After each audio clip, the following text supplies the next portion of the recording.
Movie start होती है एक पेरिस से, जहाँ पे दो सुपर हीरोज एक विलन से लड़ रहे थे। ये दोनों सुपर हीरोज से लेडी बग और कैट नॉयर। सारे लोग इन लोगों को लड़ते हुए देखकर बहुत खुश हो रहे थे। इनकी वीडियोस भी बना रहे थे क्योंकि इन लोगों को यकीन था कि वो आसानी से विलन को हरा देंगे। बिल्कुल ऐसे ही होता है। के बाद हम देखते हैं कि कैट नॉयर लेडी बग से थोड़ी फ्लर्टिंग करता है।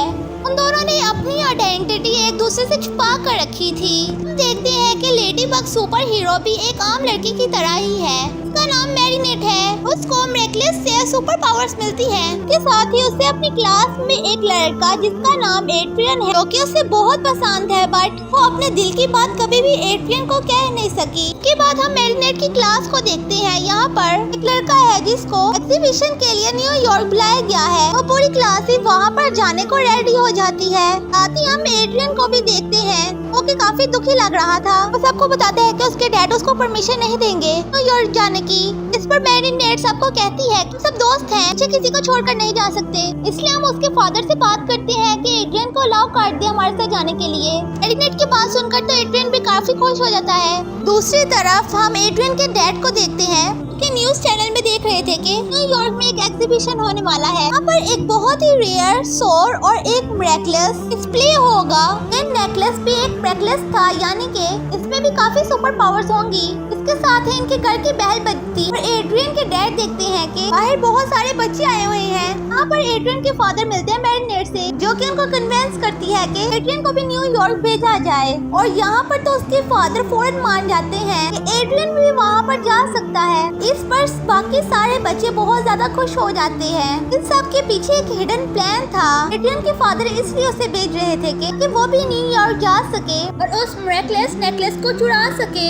हम देखते हैं कि लेडी बग कैट नॉयर से मिलती है, उसे बताती है कि वो शायद यहाँ पर ना हो, उसे पेरिस की देखभाल करनी होगी। यहाँ पर हमें पता चलता है कि एड्रियन ही कैट नॉयर है। ना तो मैरीनेट को ये बात पता थी, ना ही एड्रियन को। ये दोनों अलग अलग जिंदगियाँ जी रहे थे। यहाँ पर ना एक दूसरे को आइडेंटिटीज पता थी और ना ही इन्होंने अपना सीक्रेट रिवील किया था कि ये दोनों भी सुपर हीरोज हैं। इसके साथ ही लेडी बग उसे एक डिवाइस देती है, साथ ही उसे बताती है कि अब मैं यहाँ पे ना हूँ और कोई खतरे की बात हो तो इसको बजाकर मुझे फौरन बुला ले। दूसरी तरफ हम देखते हैं कि एड्रियन जब अपने घर में था तो उसके फादर उसके पास आते हैं और उसे बताते हैं कि भी अपने दोस्तों के साथ न्यूयॉर्क जा सकते हो। साथ ही उनका बॉडीगार्ड भी एड्रियन के साथ जाएगा। अब एड्रियन के लिए बहुत ही बड़े मसले की बात हो गई थी। तो लेडी बग से कहा था कि वो उसके जाने के बाद पेरिस का ख्याल रखेगा। अगर वो भी न्यूयॉर्क चला गया, पेरिस की देखभाल कौन करेगा? और अगर यहाँ पर कोई मसला हो गया तो फिर क्या किया जाएगा?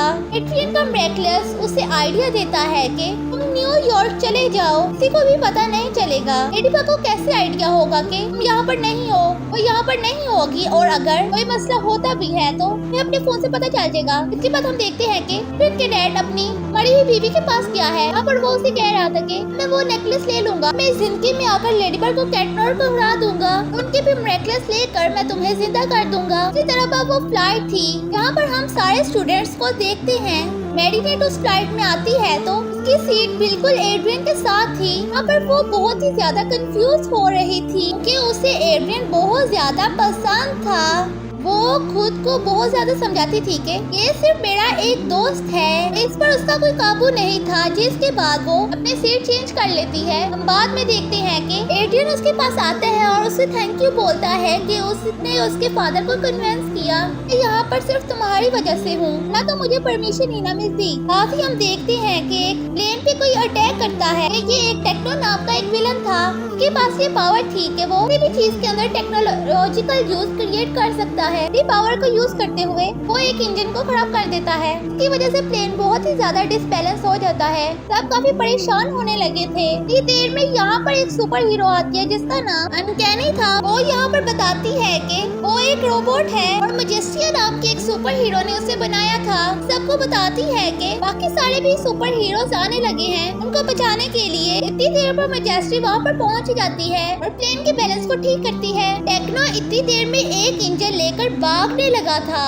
इतनी देर में यहाँ पर दो और सुपर हीरोज पहुँच जाते हैं। जो कि नाइट आउल और स्पैरो थे। इसके बाद नाइट आउल टेक्नो को पकड़ लेता है और अनकैनी अपनी पावर का यूज करके प्लेन के इंजन को फिर से जोड़ देती है। इसके बाद बाकी सब सुपर हीरोज टेक्नो को पकड़कर चले जाते हैं। इसके बाद टेक्नो को तो पुलिस को दे दिया जाता है। हम देखते हैं कि बाकी सब स्टूडेंट्स न्यूयॉर्क पहुंच चुके हैं और एग्जीबिशन के लिए रेडी हो रहे हैं। यहाँ पर अनकैनी को बच्चों के साथ ही छोड़ दिया जाता है ताकि इनको प्रोटेक्शन दी जा सके। जब ये लोग एग्जीबिशन पर पहुँचते हैं तो वहाँ मेरीनेट की फ्रेंड उसे बताती है कि ये एक प्रोफेसर है और ये भी एक सुपर हीरो है। इनकी स्पेशलिटी ये है कि किसी भी डोर को एक पोर्टल में चेंज कर सकते हैं। अनकैनी और स्पैरो भी इन्हीं सब लोगों के बीच में थी। यहाँ पर मेरीनेट की फ्रेंड उसे बताती है कि न्यूयॉर्क में सुपर हीरोज को छुप कर नहीं रहना पड़ता। बाकी सब लोगों की तरह इनको अपनी आइडेंटिटी छुपानी नहीं पड़ती। हम देखते हैं कि एड्रियन के फादर भी यहाँ पर पहुँच चुके थे और उनके पास भी एक नेकलेस था। इसको वो बाहर निकालते हैं और हमें पता चलता है कि ये भी कौन से विलन है जिनका नाम था हॉकमॉथ। इनकी ये सुपर पावर थी कि अपनी पावर की वजह से किसी और को पावरफुल बना सकते हैं। अब एड्रियन के फादर भी टेक्नो के साथ एक डील करते हैं। वो सोर्ड और नेकलेस एग्जीबिशन से लाकर उनको दे तो वो उसको बहुत ज्यादा पावरफुल बना देगा ताकि वो और सारी भी टेक्नोलॉजी चुरा सके। इसके लिए जब वो रेडी होता है तो वो बहुत सारी पावर देखता है टेक्नो को। इसकी वजह से वो पुलिस से बहुत ही आसानी से छूटकर भाग जाता है। बाकी सारे स्टूडेंट पहुंच चुके थे एग्जीबिशन पर। यहाँ पर एड्रियन अपने फोन में देखता है कि पेरिस में किसी बड़े से रोबोट ने हमला कर दिया है। यहाँ पर ये न्यूज मेरीनेट को भी मिल जाती है और वो हैरान थी कि अभी तक कैट नॉयर क्यों नहीं पहुंचा। इस रोबोट को हराने के लिए इतनी देर में टेक्नो भी वहाँ पर आ जाता है। अब तो वो बहुत ज्यादा पावरफुल हो चुका था। गैनी और स्पैरो अपने रियल रूप में आते हैं और उससे लड़ने लगते हैं। फॉरमैन अपनी पावर यूज कर एक पोर्टल खोलता है। इसकी वजह से वो बाकी सारे बच्चों को वहाँ से निकालने लगता है। इसके बाद वो अनकैनी और स्पैरो से भी कहता है कि वो भी बाहर आ जाएं। इससे पहले कि वो दोनों यहाँ से भागते टेक्नो अनकैनी को पकड़ लेता है। टेक्नो अपनी पावर का यूज करके उन दोनों की पावर को चुरा रहा था। अब वो दोनों बिल्कुल ही यूजलेस हो चुके थे। मेरीनेट और एड्रियन भी देखते हैं उनको ये रियलाइज होता है कि उन्हें अब रियल सुपर पावर्स को यूज करना पड़ेगा। वो दोनों अपने नेकलेस को यूज करते हैं और लेडी बर्ग और कैट नॉयर में चेंज हो जाते हैं। इसके बाद लेडी बग स्पैरो को उठाती है। उसके सामने वो देखती है कि कैट नॉयर भी यहाँ पर है कि उसे पूछती है कि तुम पेरिस में क्यों नहीं हो। वहाँ पर लोगों को रोबोट से कौन बचाएगा। कैट नॉयर उसे बताते हैं कि बहुत ही लंबी स्टोरी है, मैं तुम्हें बाद में एक्सप्लेन करूंगा। इसके बाद वो अनकैनी को बचाने में लग जाते हैं। यहाँ पर तो टेक्नो भागने लगा था। इसके बाद कैट नॉयर और लेडी बग उन दोनों को फॉलो करते हैं। यहाँ पर उनको किसी तरीके से काबू में लाया जाए और एक तरफ तो कैट नॉयर पकड़ा जाता है। टेक्नो उसे बहुत जोर से उठाकर फेंकता है। यहाँ पर अनकैनी उसे बचाने के लिए रुकती है कि वो नीचे इतनी जोर से गिरती है कि वो फौरन ही मार जाती क्योंकि वो रोबोट थी। मैजेस्टी जब ये देखती है उसे बहुत ज्यादा गुस्सा आता है। मैजेस्टी उसे उठाकर जोर से फेंकती है। दूसरी तरफ हॉकमॉथ उस नेकलेस और स्वॉर्ड को चुरा लेता है। इसके बाद वो टेक्नो को भी बचाकर अपने साथ लेकर भाग जाता है। मैजेस्टी अनकैनी को अपने हाथों में उठाकर रोने लगती है। आखिर में वो रोबोट तो उसी की थी। यहाँ पर नाइट आउल भी पहुंच जाता है और लेडी बग और कैट नॉयर को देखकर पूछता है कि तुम दोनों यहाँ पर क्या कर रहे हो। लेडी बग अपनी सुपर पावर यूज करती है और वहाँ पर सब कुछ पहले जैसा हो जाता है। अनकैनी भी जिंदा हो जाती है। इसके बाद नाइट आउल उनसे कहता है कि अपने नेकलेस मुझे दे दो, तुम दोनों को ये सब कुछ देने का कोई फायदा नहीं। और लेडी बग और कैट नॉयर वहाँ से भाग जाते हैं। छुपकर एक मेल हॉल में चले जाते हैं। वहाँ पर लेडी बग अपने फोन में देखती है कि पेरिस में वो बड़ा सा रोबोट बहुत ज्यादा तबाही कर चुका है। हाथी फौरन गायब हो गया है। उसको देखकर तो लेडी बग बहुत ज्यादा रोने लगती है क्योंकि अब वो कोई भी चीज ठीक नहीं कर पाएगी। लेडी बग की सुपर पावर ही ये थी कि वो कोई भी चीज को ठीक कर सकती है। भी डिस्ट्रक्शन हुई हो वो सब ठीक हो जाती है, लेकिन उसके लिए जरूरी है कि जिस विलन ने वो सारी डिस्ट्रक्शन की है वो भी वहाँ पर हो। वहाँ पर तो वो रोबोट गायब हो गया। वो कोई भी चीज पहले जैसे नहीं कर सकती। एडना क्यों लगती है कि ये सब उसकी गलती है क्योंकि अगर वो वहीं पर रहता तो ये सारा कुछ ना होता। इसके बाद वो अपना नेकलेस वहीं पर आकर वहाँ से भाग जाता है। मेरीनेट उसको रोकने की बहुत कोशिश करती है, वो बिल्कुल भी नहीं रुकता। हॉकमॉथ के पास वो नेकलेस आ चुका था। इसके बाद उसके पास बहुत ज्यादा पावर आ चुकी थी। अब वो आराम से लेडी बग और कैट नॉयर का नेकलेस उनसे ले सकता था। इसके बाद वो टेक्नो को भी बहुत ज्यादा दोबारा से पावर दे देता है और साथ में ही उसे नेकलेस भी वो पहना देता है ताकि वो दोनों की नेकलेस ला कर दे सके। एड्रियन अपने फादर के साथ वापस चल जाता है और अब हम देखते हैं कि टेक्नो भी सिटी में आ चुका है। यहाँ पर बाकी सारे सुपर हीरोज भी उसको कंट्रोल करने की कोशिश कर रहे हैं। उसके पास वो नेकलेस भी था और वो बहुत ज्यादा पावरफुल हो चुका था। वो इस नेकलेस को यूज कर बाकी सारे सुपर हीरो उसके माइंड को कंट्रोल कर लेता है।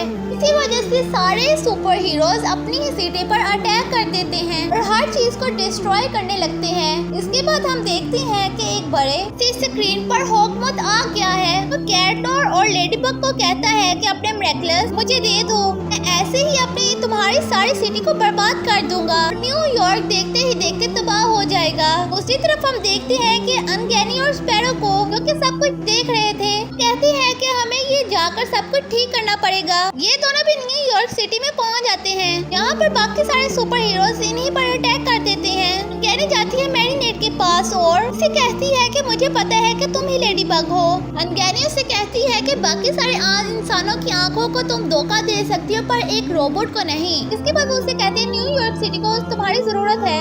मैरीनेट अनगैनी को बताती है कि मैं कैट नॉयर के बगैर कुछ नहीं कर सकती। इसके बाद मैरीनेट से कैट नॉयर का नेकलेस लेकर एड्रियन के पास जाती है और उसे बताती है कि लेडी बग को तुम्हारी जरूरत है। इसके बाद एड्रियन अपना नेकलेस पहनकर कैट नॉयर बन जाता है। फौरन लेडी बग के पास पहुंच आता है। लेडी बग उसे देखते साथ ही हग कर लेती है। साथ ही स्क्रीन पर टेक्नो उसे मैसेज दिखता है कि मैं थोड़ी देर में एक रॉकेट लॉन्च करने वाला हूँ।